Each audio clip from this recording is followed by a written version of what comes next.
Dimanche 26 au mardi 28, le 26, l'empereur s'est habillé de très bonne heure. Il était tout à fait bien, il avait voulu sortir.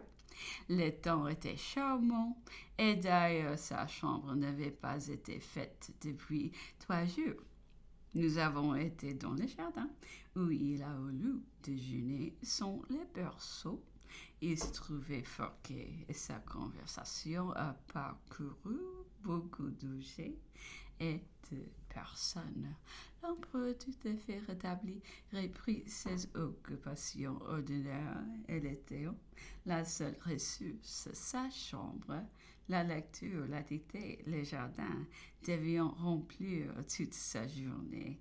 Quelquefois encore, l'allée inférieure dans une nouvelle saison où l'état de la lunaison nous bénissait insensiblement les nombreuses visites que la curiosité attirait chez notre hôte.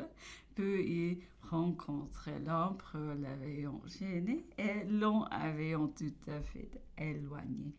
Nous demeurions chaque murée dans notre petite enceinte. Nous n'avions dû y rester que quelques jours, 6 semaines étaient écoulées et il n'était pas encore question de notre changement durant tout ce temps. L'empereur s'était trouvé aussi resserré que s'il fût demeuré à bord du vaisseau. Il ne s'était encore permis qu'une seule excursion chez les Major Hudson et nous apprîmes plus tard qu'elle avait même causé une extrême inquiétude.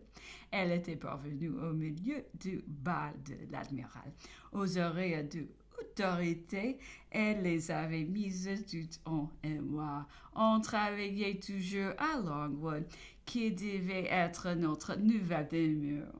Les troupes que nous avions amenées d'Angleterre étaient campées aux environs. Le colonel a donné une balle, nous y étions invités. L'empereur voulut que j'y aille et que j'examinasse l'endroit. Je m'y rendis avec Madame Bertrand dans une voiture attelée de 6 bœufs. C'est dans cet équipage mérovingian que nous escaladâmes la distance qui nous séparait de Longwood. C'était la première fois que je voyais de nouvelles parties de l'île. Toute la route ne me montra qu'une constante répétition des grandes convulsions de la nature, toujours d'énormes rochers hideux et nous, entièrement privés de végétation.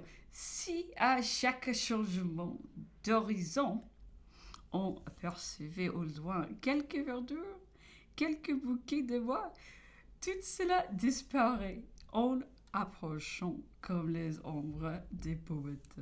Ce n'était plus que quelques plantes marines, quelques arbrisseaux sauvages ou bien encore quelques tristes arbres de gomme. Ceux-ci sont toute la parure de Longwood. Je revins à cheval vers les 6 heures pour me retrouver à temps auprès de l'empereur. Il me questionna beaucoup sur notre nouvelle demeure. Il ne m'en trouva nullement enthousiasmé. Il me demandait en résumé s'il y avait à gagner ou à perdre. Je peux lui rendre toute ma pensée en 2 mots. Sire, nous sommes ici en cage. Là, nous serons parqués. Le 28, l'empereur quitta son habit militaire qu'il avait repris pour se rendre à bord du Bellerophon et mit un frac de fantaisie. Dans diverses conversations de ce jour, il a touché un grand nombre de conspirations dirigées contre lui. La machine infernale a en son tour cette invention diabolique qui causa tant de rumeurs et fit tant de victimes fut excitée par les royalistes qui ont récurrent l'idée des Jacobins. une centaine de Jacobins fascinés, disait l'empereur, les vrais exécuteurs de septembre du 18 avaient résolu de cette affaire du premier consul. Ils avaient imaginé à cet effet une espèce d'obtus de 15 ou 16 livres que j'étais dans la voiture eut éclaté par son propre choc et anéanti tout ce qui l'entourait. Se proposant peut être plus sûr de leur compte de s'aimer une certaine partie de la route des choses-trappes qui, arrêtant subitement les chevaux, devions amener la mobilité de la voiture. L'ouvrier auquel on proposa l'exécution de ces choses-trappes prenant des soupçons sur ce qu'on lui demandait, aussi bien que sur la moralité de ce qui l'ordonnions. On prévint la police. On eut bientôt tracé ces gens-là, si bien qu'on les prit sur les faits, essayant hors de Paris, près du jardin des plantes, l'effet de cette machine qui fit une explosion terrible. Les premiers consuls qui avaient pour système de ne point divulguer les nombreuses conspirations dont il était l'objet ne voulut pas qu'on donnât de suite à celle-ci. On se contenta d'emprisonner les coupables. Bientôt, on se lassa de les tenir au secret et ils auront une certaine liberté. Ou dans la même prison se trouvaient des réalistes enfermés pour avoir voulu tuer le premier consul à l'aide des fusils à vent.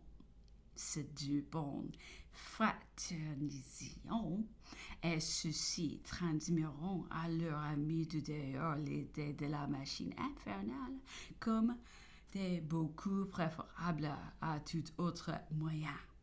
Il est très remarquable que la soirée de la catastrophe, le premier consul montra une répugnance extrême pour sortir.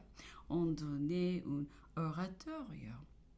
Madame Bonaparte et quelques intimes du premier consul voulaient absolument l'y faire aller. Celui-ci était tout endormi sur un canapé et il fallut qu'on l'on arrachât que l'un lui apporta son épée, l'autre son chapeau.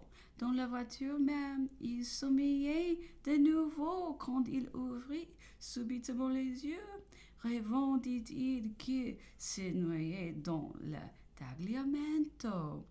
Pour comprendre ceci, il faut savoir que quelques années auparavant, étant général de l'armée d'Italie, il avait passé de nuit en voiture le tagliamento contre l'opinion de tout ce qui l'entourait, dans le feu de la jeunesse et ne connaissant aucun obstacle. Il avait tenté ce passage entouré d'une centaine d'hommes armés de perches et de flambeaux. Toutefois, la voiture se mit à la nage. Il courut les plus grands dangers et se crut réellement perdu. Oh, en cet instant, il s'éveillait. Au milieu d'une conflagration, la voiture était soulevée. Il retrouvait en lui toutes les impressions du tagliamento, qui du reste n'auront que la durée d'une seconde, car une effroyable détonation se fit aussitôt entendre. Nous sommes minés, feront les paroles qu'il adressa à l'âne et à Bessières qui se trouvaient avec lui. Ceux-ci voulaient arrêter à toute force, mais il leur dit de s'en bien donner la garde. Le premier consul arriva et parut à l'opéra comme si de rien n'était. Il fut sauvé par l'audace et la rapidité de son cocher. La machine éteignit qu'un deux hommes de la queue de l'escorte. Les circonstances les plus triviales se combinant parfois avec les plus immenses résultats. Ce coucher était ivre, et il est certain que c'est cette ivresse qui a conservé les jours du premier consul. Son ivresse était telle que ce n'est que le lendemain qu'il sut ce qui était arrivé.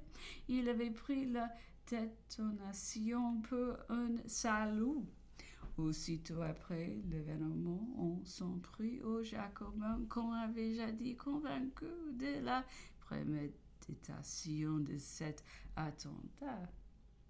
Et on déporta un bon nombre, ils n'étaient pourtant pas les vrais coupables. Un autre hasard bien bizarre fit découvrir ceci. 3 ou 4 sont couchés de fiacre donneront un repas de corps à 1 louis ou 12 francs par tête au coucher de premier consul devenu pour eux les héros du jour et du métier. Dans la chaleur du repas, un des convives buvant à son habileté lui dit qu'il savait qu'il lui avait joué ce tour-là.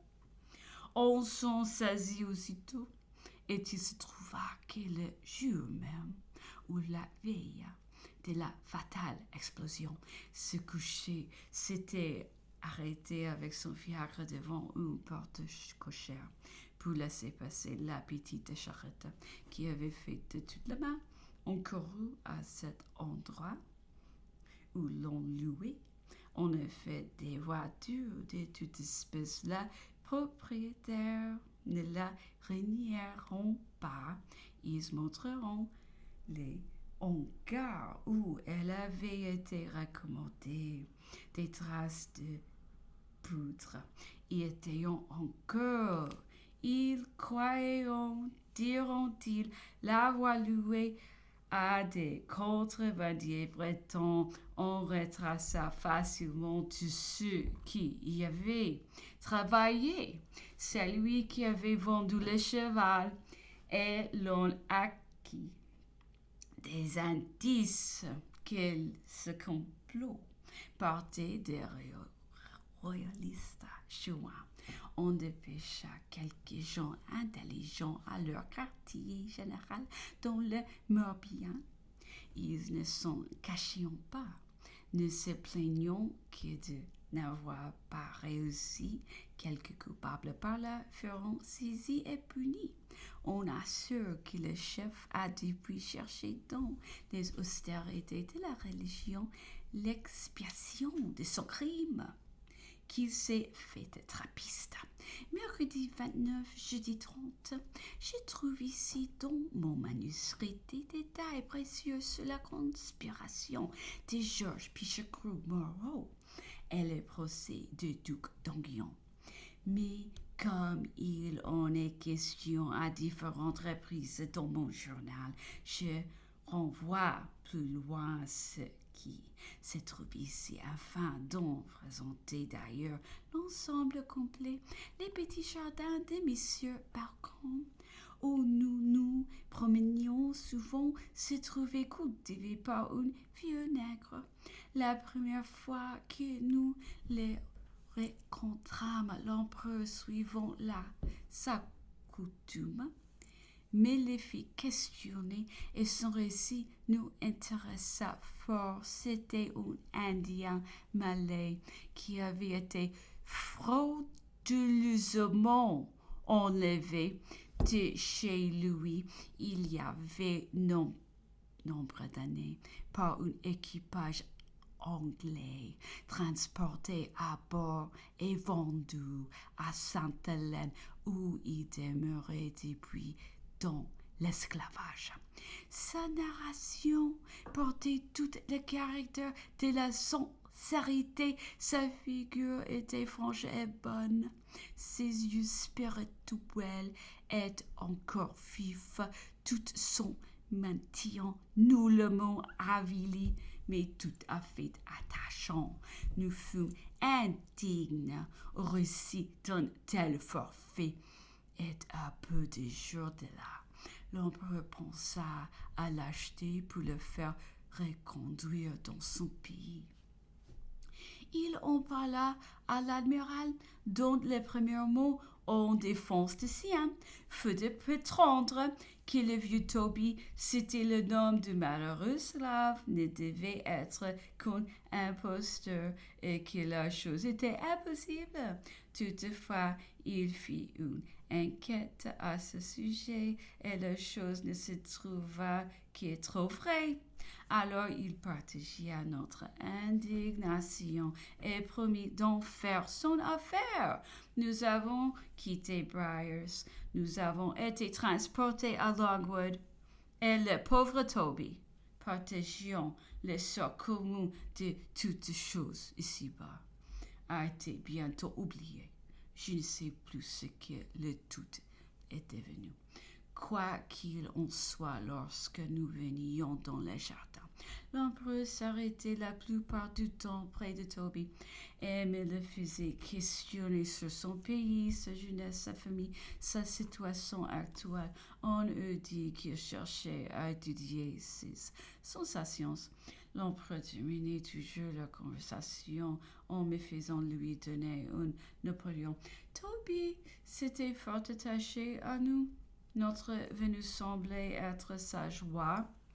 Interrompant aussitôt son travail et appuyé sur sa bêche, il contemplait d'un air satisfait nos deux figures, n'entendant pas un mot de notre langage entre nous, mais souriant d'avance aux premières paroles que je lui traduirais. Il n'appelait l'empereur que le bon monsieur, the good gentleman. C'était le seul nom qu'il lui donnait.